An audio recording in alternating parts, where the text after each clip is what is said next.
last week. In fact, when I allowed my husband to coerce me, and it really was a coercion, in preaching this morning, I knew that would mean carving out a little extra time for sermon prep this week. But what I didn't plan for was all the time that my family would spend watching, reading, discussing, and praying about what's happening on the other side of the globe. But for me, I'm definitely drawn to that region. I absolutely love history, and from the time that I was a little girl, I've been fascinated with the history of both world wars, but also the history of the Bolshevik Revolution, and the way that altered the geopolitical landscape of Europe. I love to read the real human stories from these eras of history. I love to read anything about this time period because the stories follow a recognizable pattern. The story always opens by drawing our attention to the arrogance of man and drawing that right to the front of the narrative, and then almost underneath their vile struggle for power. You get to witness the ways in which God takes the messes that we as man make and then turn them into things of beauty. Some of the people that I admire most are not only forged in times like these, but it's like God polishes them so that they can shine beauty to the rest of us. I've read fairly extensively about times in history when the evils of war have been center stage, and to watch as the world and its leaders careen down that same path that will inevitably cost many lives and cause harm and trauma to many more is deeply concerning to me. It breaks my heart to watch as this cycle of violence that's as old as Cain and Abel repeats itself again on such a large scale. Why have we still not learned? Why do we keep making the same mistakes over and over? Why is it so hard for us to remember the lessons of the past? What are we passing on to our children? And as we dive into today's text, I hope that we can wrestle with some of those questions. We spent the last several weeks looking at the Ten Commandments from a little different perspective, and maybe coming away with a renewed sense of God and His love for us. We started by looking almost curiously at just who is affected when we covet. And in that commandment, we get to glimpse God's heart to protect us from the poison of comparison and envy. We learned that the one who's hurt by coveting is us. We saw that God's heart is for us to combat this evil with gratitude. And then we looked at His command for us to honor our parents and others who have more experience than we do. And the fact that maybe that wasn't aimed at our children, but at all of us. That we need to find a humility that seeks out the wisdom of those who have lived and seen more than we have. In fact, we found this call to humility in many of the commandments. And then last week, we looked at the commandments upon which almost all societies have been built. Don't kill, don't commit adultery, don't steal. And we found in them that God laid the foundations for autonomy and personal freedom of choice. We saw that God was allowing each of us to recognize that what's mine is mine and what's yours is yours. But in that process of respecting those boundaries, we become not only free to give generously with love and with joy, but those beautiful gifts are illuminated simply because we get to choose to give rather than being compelled to do so. So, all of my favorite stories of love and bravery and sacrifice are only as beautiful as they are because of the autonomy and agency that God has always given to us and that He was simply highlighting in the Ten Commandments. This week I want to visit again this text from Exodus, and I hope today, as we always pray for our children, that we find ourselves in the story of God, even as we struggle this week with where we fall into the story of history. I'll be reading from Exodus 20 again if you want to follow along in your own Bible, or you can follow the words on the screen. Then God gave the people all these instructions. I'm the Lord your God who rescued you from the land of Egypt, the place of your slavery. You must not have any gods but me. You must not make for yourself an idol of any kind or an image of anything in the heavens or on the earth or in the sea. You must not bow down to them or worship them. For I, the Lord your God, am a jealous God who will not tolerate your affection for any other gods. I lay the sins of the parents upon their children. The entire family is affected, even children in the third and fourth generations of those who reject me. but I lavish unfailing love for 1,000 generations on those who love me and obey my commands. You must not misuse the name of the Lord your God. The Lord will not let you go unpunished if you misuse his name. Remember to observe the Sabbath day by keeping it holy. You have 6 days each week for your ordinary work, but the seventh day is a Sabbath day of rest dedicated to the Lord your God. On that day, no one in your household may do any work. This includes you, your sons and daughters, your male and female servants, your livestock, and any foreigners living among you. For in 6 days the Lord made the heavens, the earth, the sea, and everything in them. But on the seventh day he rested. That's why the Lord blessed the Sabbath day and set it apart as holy. Honor your father and mother, and you will live a long, full life in the land the Lord your God is giving you. You must not murder. You must not commit adultery. You must not steal. You must not testify falsely against your neighbor. You must not covet your neighbor's house. You must not covet your neighbor's wife, male or female servant, ox or donkey, or anything else that belongs to your neighbor. This is the word of the Lord. I promise I'm going to come back to that passage, but before we settle in, I'd like to jump around just a little bit in the story of God and his people. First, I'd like for us to go back to the story of Joseph. You can find it in Genesis from chapters 37 to 50, and it's a really great story that I highly recommend reading. But this morning, I'm just going to give us a Cliff Notes version. Joseph was one of Jacob's 12 sons. He was his father's favorite, and Joseph was a dreamer. By that, I don't mean that Joseph had big ideas or big plans for his life. What I mean is Joseph had really crazy dreams while he was sleeping. Think like his family dressed as farm produce in heavenly constellations. One of my favorite parts of being a mom is hearing my kids come to me and tell me in the morning about all of their crazy dreams that they had the night before. Sometimes they'll hear one of their siblings tell about a crazy dream, and then they have to tell about one of theirs that was even crazier, and before long, I really start to wonder if it's dreams or just who can make up the craziest story that morning. Well, it seems that this kind of thing probably happened in Jacob's family as well, because Joseph would wake up from his dreams and then tell his brothers and even his parents that according to his dreams, they would all someday bow to him. As most of you can imagine, and I can attest to this also having 12 sons, this did not go over well. In fact, this created so much jealousy in Joseph's brothers that they sell him. Joseph ends up a slave in Egypt. But if we fast forward a few years, and because he interprets a really important dream, he ends up the second most powerful man in Egypt, which basically meant that he was the second most powerful man in the known world. And even though those things seem to have worked out for Joseph, I think he was probably still pretty bitter. He named his sons Forgetfulness, saying, that I might forget my father's house, and Fruitfulness, saying, for God has made me fruitful in the land of my suffering. I don't think you name your kids those types of names if you've made peace with your past. And guess what? Joseph's family did show up, and they did end up bowing before him, just as Joseph had dreamed, allowing Joseph to tack an "I told you so" onto his bitterness. But here's the part of the story that I want us to catch this morning. After Joseph reveals himself to his brothers, they bring their father into Egypt, and that creates a sort of buffer between Joseph and his brothers. Joseph loved his father, and Jacob loved all of his sons. So as long as Jacob lived, there was very little chance that Joseph, who is now plenty powerful enough to exact vengeance on his brothers, would hurt them. But then Jacob died. Immediately, Joseph's brothers become terrified that Joseph will now take his deferred revenge. In fact, they made up a crazy lie, and they told Joseph that Jacob had told all of them to pass on a message to make sure to not kill them once he was dead. The story is starting to sound more and more like how my children do business with one another. But in the face of his brother's obvious manipulation and fear, Joseph uttered these beautiful words.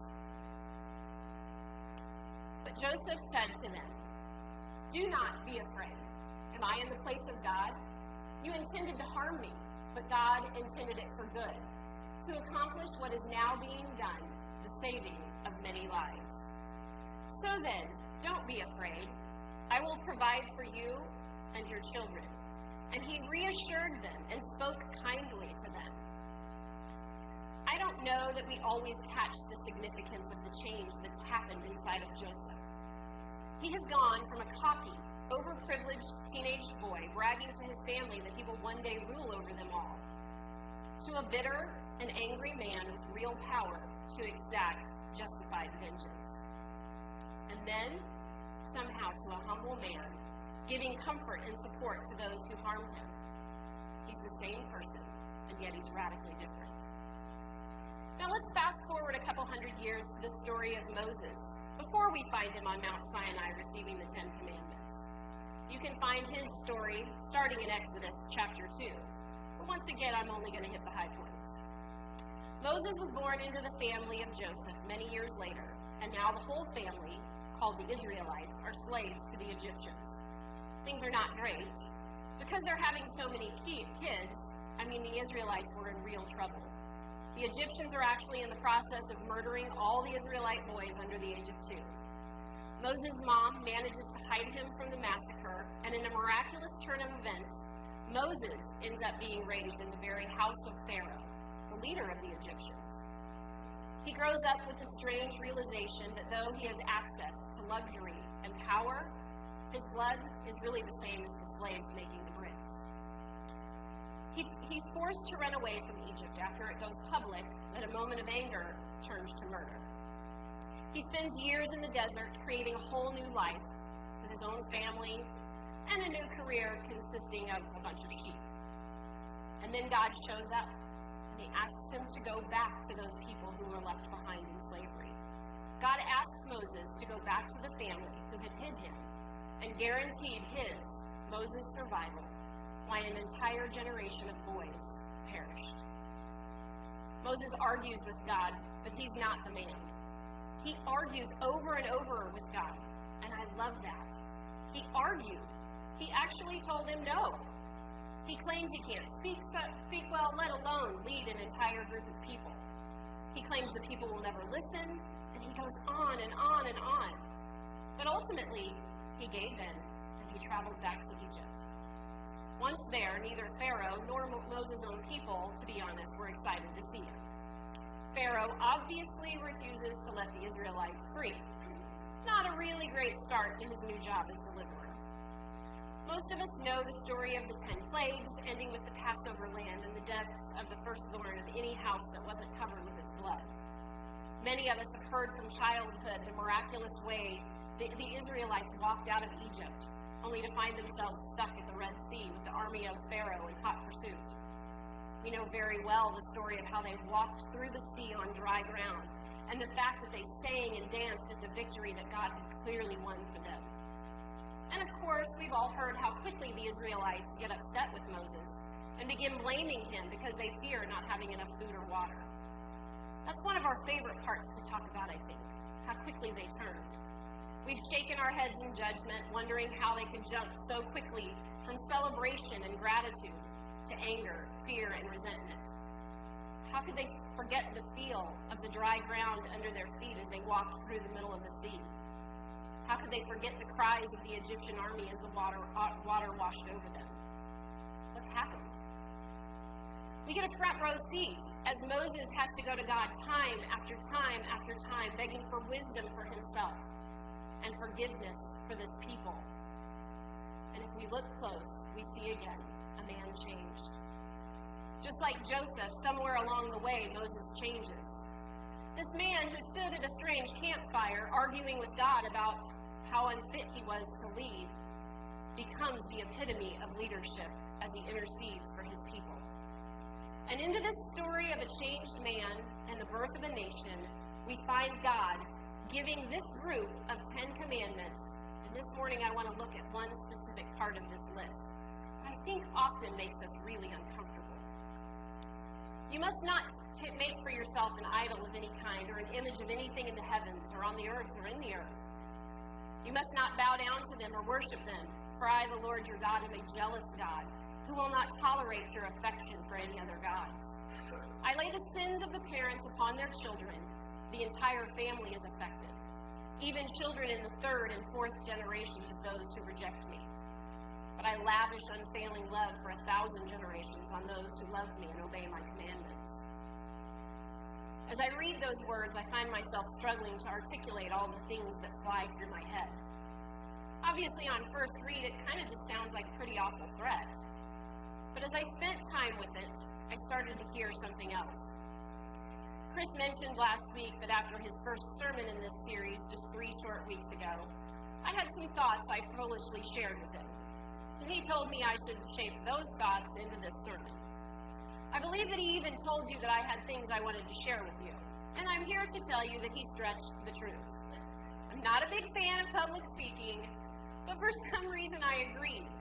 And since then I've struggled and wrestled with these words because I think I'm living them. And when I'm in the middle of living something, the last thing that I really want to do is try and talk about it. At 48 years old, I'm becoming keenly aware that I'm living in the stories and the sins of my ancestors. I'm learning and examining my life with fresh eyes and attempting to honestly look at who I am.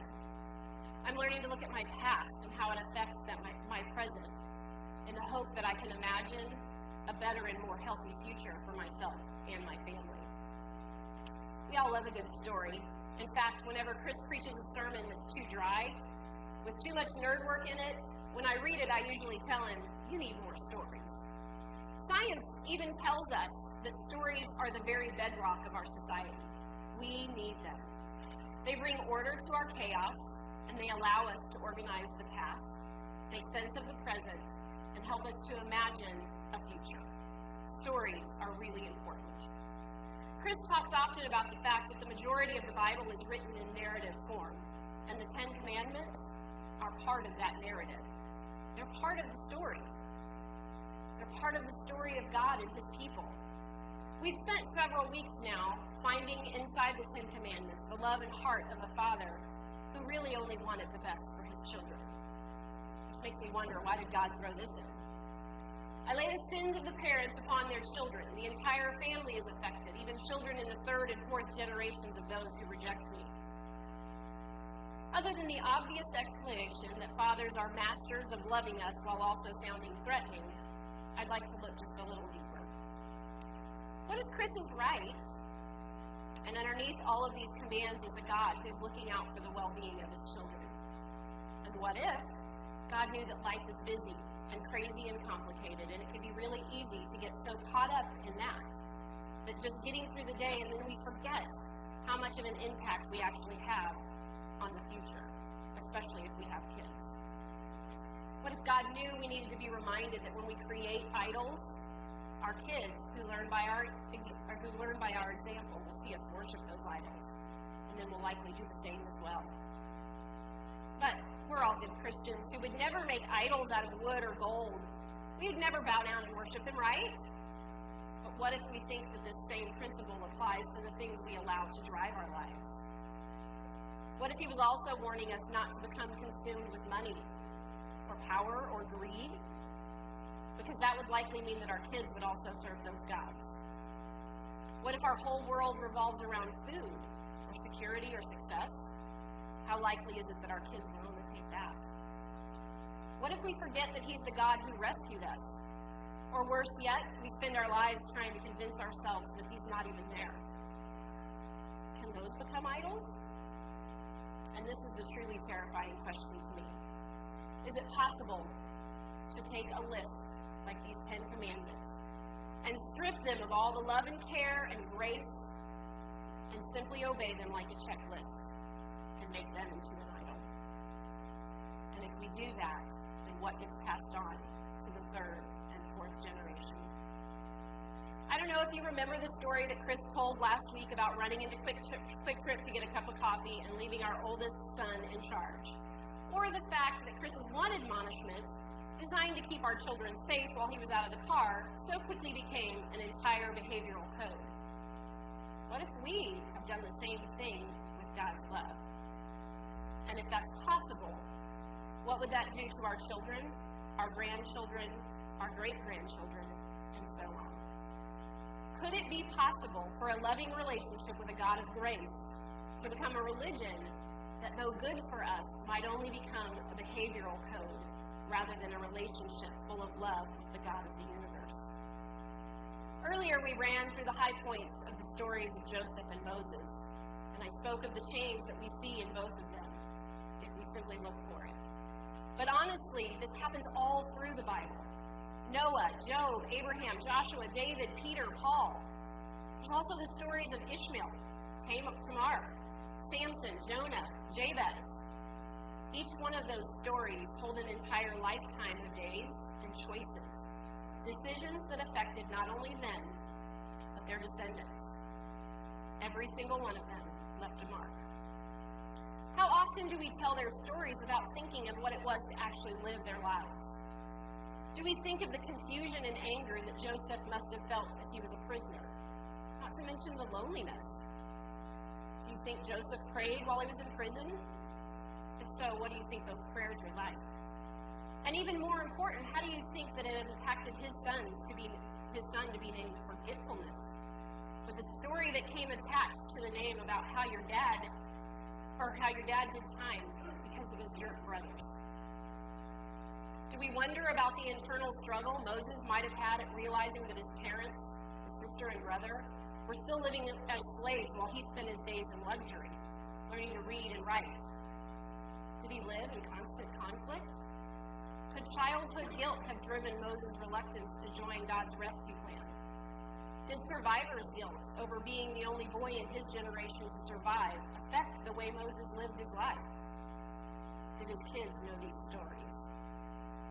How often do we miss the whole picture? The 10 Commandments were born out of real stories, of real people, and they received them as a word from God into their story. How excited might Moses have been to start a society where a generation of 2-year-old boys could never be sacrificed at the whim of a maniacal king? What if when we get lost in a behavior code and we forget that we have a God who desperately wants to have a relationship with us that we can pass on seamlessly to future generations? How do we pass on a relationship? We can't make someone choose to have a relationship. We most certainly can make them follow a behavioral code, though. But is that really a relationship? I honestly think the answer is the very book that we talk about every single week. God's Word never extracted the code out of the story. We tend to do that, but God didn't do that. In the Bible, the code is woven into the story, into the relationships. So the only way to get behavioral code is to walk with Joseph through his changes and his relationship with God. Or to walk with Moses through his struggles and his relationship with God. The code is actually part of the relationship. A couple weeks ago, I finished the autobiography of one of my favorite authors, Philip Yancey. Philip has written some truly powerful works in his nearly 50-year career as a writer and journalist. In his truly masterful way, Philip tells the story of his life as he looks at some of the things that have shaped him to be the man that he is. He tells of his struggles to find God for himself. He tells of secrets and a search for the truth of who he is. And as I listened, I found myself asking one question over and over. How in the world did he get his family to tell these stories? How did he convince his uncles to speak of the dark secrets of mental illness and wartime PTSD? How did he piece together the fragments of the harsh environment that his mother was raised in? How could he speak so honestly and openly about his childhood without fear of hurting his mother and his brother? Many, maybe even most of his stories were hard and ugly. They weren't pretty in and of themselves, but they were part of the fabric that wove together to create this man who speaks so beautifully of the love and grace of God. In fact, every time I read something that Nancy's written, I walk away with an intense burning desire to show my child or my children the God that Philip speaks about so beautifully. Because that's my God, and yet I fail so badly trying to find the words to convey him to my children. I've said it before, but I truly don't remember a day when I didn't know and love Jesus.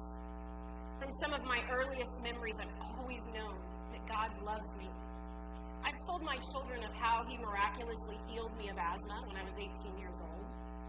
I've told the story only partially joking about how I made a deal that I would marry the man who was stupid enough to kiss me on the first date. I've told my children how much I appreciate the fact that we didn't have a TV in our house until I was a teenager, and how I'm actually glad that I don't know many of the shows, movies, music of the 80s. Chris often jokes about just how sheltered my childhood was, but the truth is there was a lot of beauty there. But what I find it hard to share with my children is the stuff that wasn't so beautiful. It's really hard for me to talk about or even look at hard things. I learned early on that emotions were not to be trusted and should always be ignored in favor of reciting a Bible verse or a Christian cliche. I know well the scars that form when a father's secret sexual addiction makes it impossible for him to connect with you, to love you in the way that every little girl hopes for. I know the shame and guilt of being continually sick and spending countless hours asking God to heal me, not because I felt worthy of being healed, but because I just didn't want to take any more medications that made me feel even worse. I still remember the fear of talking because I somehow knew I wasn't really supposed to take up space. My only purpose was to make my parents and others' loads lighter.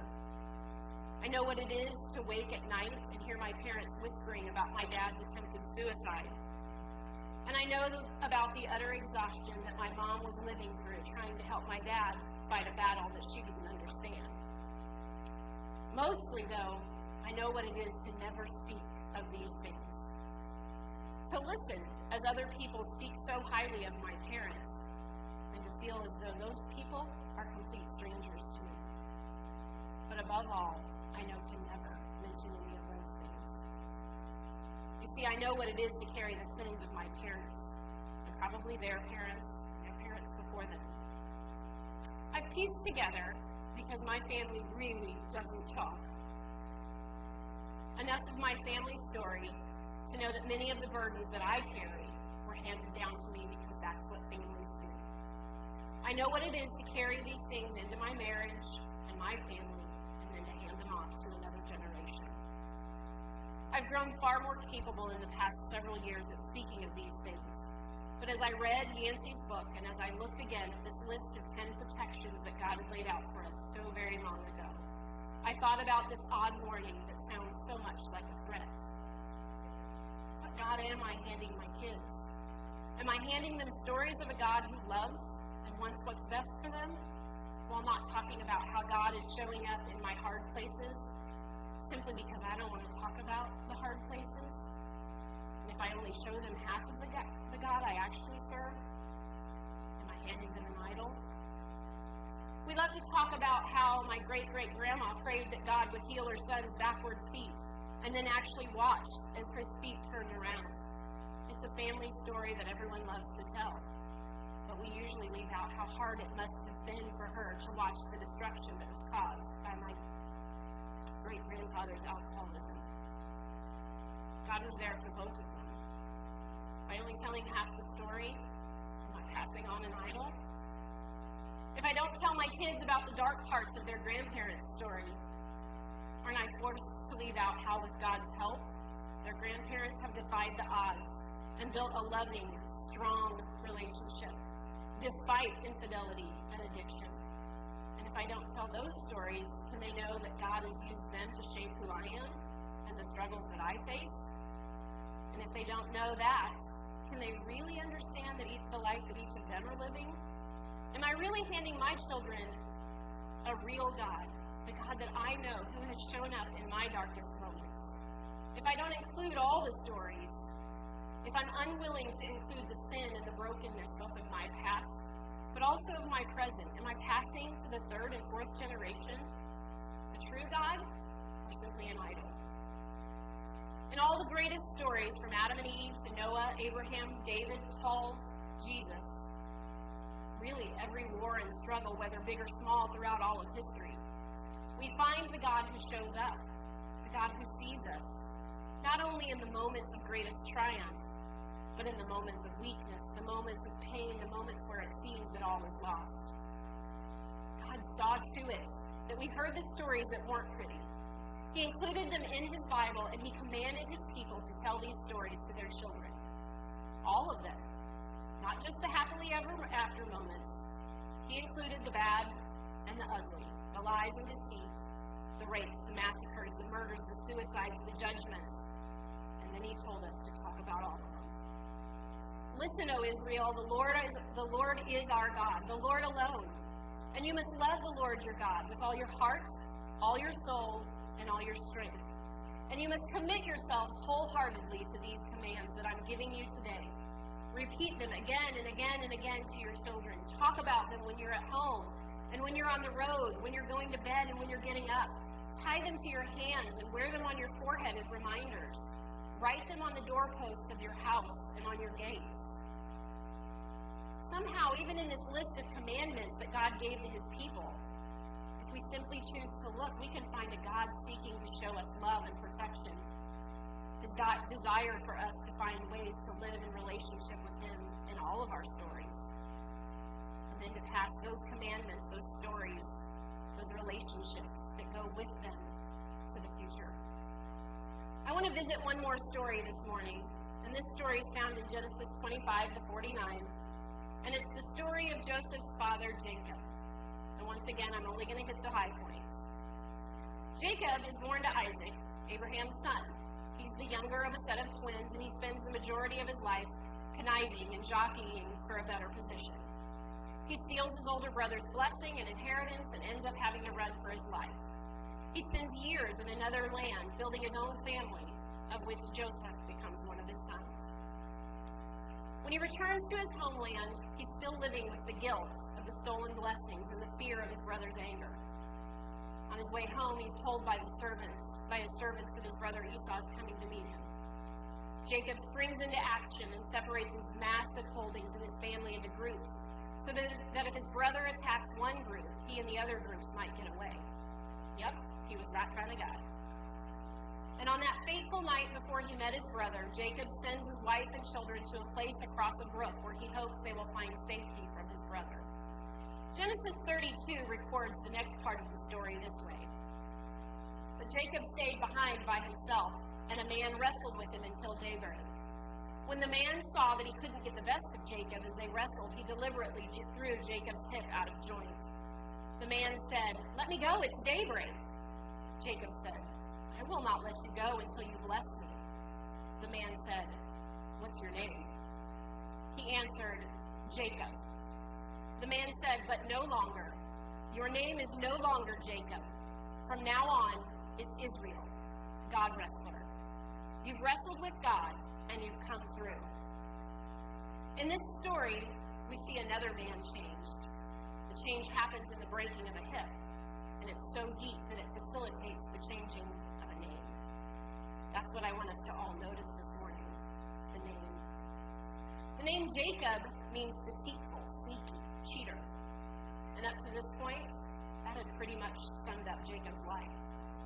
And yet, in one small paragraph, his name was changed to Israel, God wrestler. The angel even told him, "You will be called Israel because you wrestled with God." Jacob wrestled with God, and a nation was born, Israel. That nation still exists today, and it's a nation still defined by wrestling. God purposely named his people, a people who wrestle with me. I don't know if you remember, but earlier I mentioned that Chris convinced me that this message was best for my lips. And I think this name is why. Because you see, I stand here today in the long lineage of people, of history going back all the way to Jacob, and even before, of the people who wrestle with God. We are the people who fight through to find the God who sees us. I titled this message, "Why is this so hard?" Because as Chris was pointing out, the love underneath the 10 Commandments, I was struck by how difficult we make everything. Jesus said it's as simple as love God and love people. Moses said, "Do these 10 things because they're really good for you, and you'll do well if you do." And yet we've made it so hard. I think the answer is maybe because we're God wrestlers. We're those who wrestle with God. Wrestling's a privilege. We wrestle because 2,000 years ago, God sent Jesus. And because he came, each of us can stand here today and we can each wrestle with God. We can ask the hard questions, we can look at the ugly parts of our story, and we can wrestle to find God in each and every one of them. So how do we respond to this? I know we've gone on quite a long and convoluted journey this morning, and you might be feeling just a bit uncomfortable. How exactly do we respond to this? How do we begin to find the idols in our stories, those things that we often hold because they were handed to us by our parents? How do we wrestle with them so that we can find ourselves in the second part of Exodus 26? But I lavish unfailing love for 1,000 generations on those who love me and obey my commands. How do we pass on to future generations the lavish, the unfailing love of God? And I think the short answer is, we wrestle. We do the hard work and we refuse to hand down a cliche God of all sunshine and rainbows. And we face the valleys, knowing that God is there too. This Wednesday begins the season of Lent, and we mark this occasion here with our Ash Wednesday service. And I'm going to ask that each of you join on this journey, taking some time either here at the church or at home, wherever you are, to begin to wrestle with your own God story. And as we journey through Lent and you practice your own fast, lean into God. Ask him to show up in your story. What parts of your story are hard? Where is it hard for you to find his hand? Where do anger, hurt, and tears blur out his love for you? What parts of your story do you need to grieve and feel so that you can find his goodness? I can promise each of you, even as I declare to myself, that like Jacob, after our own wrestling match, we will be able to declare, Jacob named the place Peniel, God's face, because he said, I saw God face to face and lived to tell the story. I believe that as we learn to wrestle with God, as we bring our children along on that journey by telling our stories in ways that show them the ways that we've seen God, we'll be handing our children a more real and honest look at the living story of God, the story that we find in the pages of the Bible, but also the part of the story that we're all a part of right now, the part that we've lived and are continuing to live every single day.